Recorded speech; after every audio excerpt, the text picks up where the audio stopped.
So friends, बहुत लोग हमें टेलीग्राम चैनल और इंस्टाग्राम अकाउंट में ये पूछ रहा था कि सर क्लास 12 के बाद कौन कौन सा गवर्नमेंट जॉब हम कर सकते हैं। तो दोस्तों, आज की इस वीडियो में हम आपको बताएंगे कि क्लास 12 के बाद आप कौन कौन सा गवर्नमेंट जॉब के लिए अप्लाई कर सकते हो। तो दोस्तों, let me introduce myself. So hey guys, I am Indrajeet, a young aspiring entrepreneur and a motivational speaker, and you are watching student being YouTube channel, जहां आपको डायरेक्शन के साथ साथ मोटिवेशन भी मिलता है। सो फ्रेंड्स, बिना समय गवाए चलिए वीडियो को शुरू करते हैं। और वीडियो शुरू करने से पहले आपको कहना चाहता हूं कि अगर अभी तक हमारा इस चैनल को आपने सब्सक्राइब नहीं किया है तो सब्सक्राइब कर ले, क्योंकि यहाँ पे आपको डायरेक्शन के साथ साथ मोटिवेशन भी मिलता रहेगा। तो चलिए दोस्तों, वीडियो शुरू करते हैं।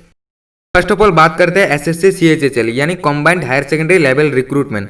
अगर आप एसएससी द्वारा आयोजित किया इस एग्जाम को क्लियर कर लेते हो तो आपको पोस्ट मिलता है एलडीसी का यानी लोअर डिविजनल क्लर्क, डीईओ यानी डाटा एंट्री ऑपरेटर, पीए यानी पोस्टल असिस्टेंट, एसए यानी शॉर्टिंग असिस्टेंट, और तो और कोर्ट क्लर्क को भी आपको जॉब मिल सकता है। दोस्तों, आपको इसके लिए करना होगा सीएचएचएल एसएल क्लियर। तो दोस्तों, इस एग्जाम के बारे में और ज़्यादा जानते हैं तो इस एग्जाम को कंडक्ट करवाता है एसएससी यानी staff selection commission of India. अगर जॉब टाइप की बात करें तो दोस्तों ये सेंट्रल गवर्नमेंट की जॉब है। अगर जॉब लोकेशन की बात करें दोस्तों, ये ऑल अक्रॉस इंडिया की बात करता है दोस्तों, यानी आपका ट्रांसफ़र या फिर आपका जॉब ये ऑल इंडिया के किसी भी स्टेट में किसी भी डिस्ट्रिक्ट में लग सकता है। और मिनिमम एजुकेशन क्वालिफिकेशन की अगर बात करें तो आपको 12th पास होना जरूरी है दोस्तों।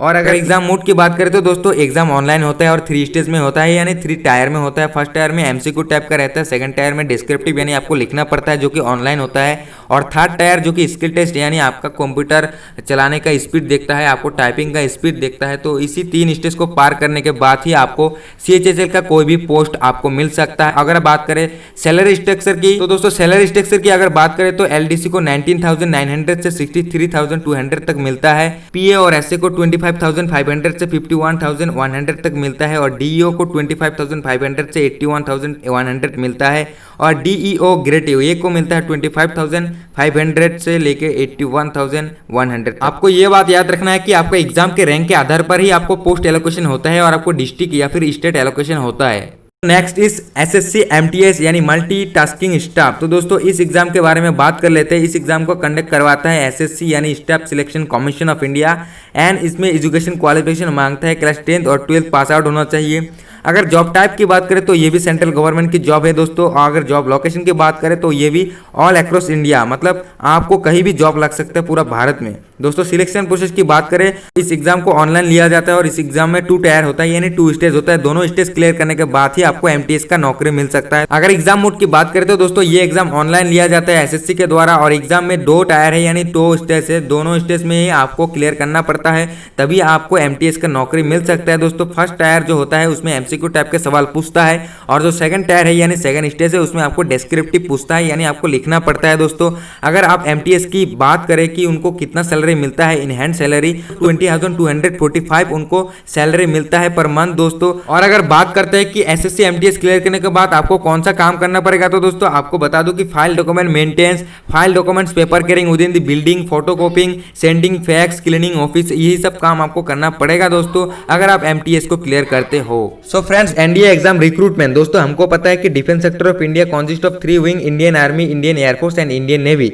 दोस्तों आपको एनडीए एग्जाम क्लियर करना पड़ेगा, तभी आप इन तीनों विंग्स में आपका दाखिला हो सकता है यानी आपको जॉब मिल सकता है दोस्तों। अगर आप चाहते हो इंडियन एयरफोर्स या फिर इंडियन नेवी में आपका जॉब लग जाए तो आपको क्लास 12 पास आउट होना पड़ेगा फिजिक्स और मैथमेटिक्स के साथ।